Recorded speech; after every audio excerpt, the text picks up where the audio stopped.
Pemirsa, keindahan suatu kota sangat didukung oleh tertibnya tata bangunan, taman kotanya yang bersih, indah dan terawat, serta dukungan fasilitas publik yang aksesnya mudah dan merata, sejuk, nyaman, aman, dan sebagainya. Hal ini didukung oleh wajah non-fisik, berupa keramah tamahan penduduknya, tertib dan disiplin terhadap peraturan dan lainnya. Tak kalah penting, lampu jalan atau taman di malam hari yang indah, terang dan tidak menyilaukan mata dengan kabel tanam yang menyiratkan kota lebih indah jika jaringan listrik dibuat di bawah tanah.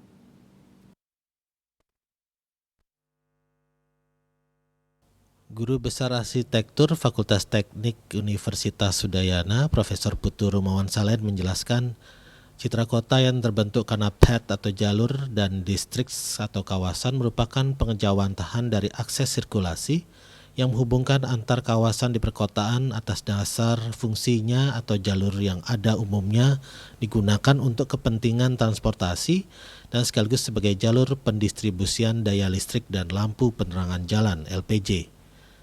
Tiang-tiang listrik dan kabelnya akan terbentang dari satu titik ke titik berikutnya. Tidak jarang dalam satu titik terdiri dari banyak tiang yang menyangga banyak kabel. Kondisi semacam ini dapat dilihat di sepanjang jalan di perkotaan.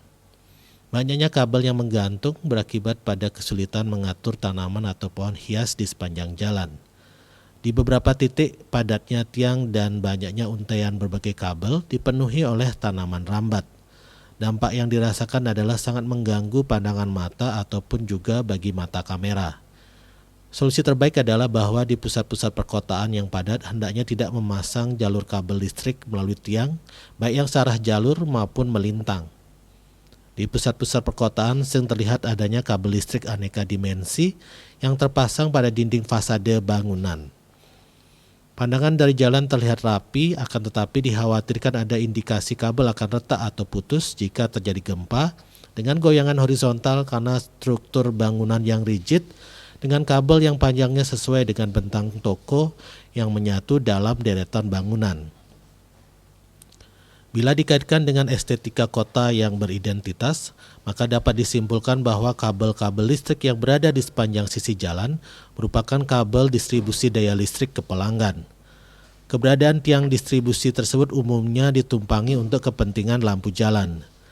Kini dengan pertimbangan estetika dan kemajuan zaman sudah ada upaya untuk memisahkannya. Di Jakarta misalnya di beberapa lokasi telah menggunakan pendistribusian daya listrik melalui kabel di bawah tanah yang ditempatkan pada konstruksi berupa ducting. Di Bali keberadaannya dapat dilihat di kawasan Nusa Dua Bali. Awalnya kabel daya listrik ditanam di salah satu sisi jalan. Berikutnya ada yang telah menggunakan ducting yang dibangun dengan box culvert dengan fungsi dan dimensi yang diperlukan. Sumber daya listrik bagi lampu jalan kini dengan kemajuan teknologi dapat saja bersumber dari energi alternatif yaitu dari sinar matahari. KMB Bali Pos melaporkan.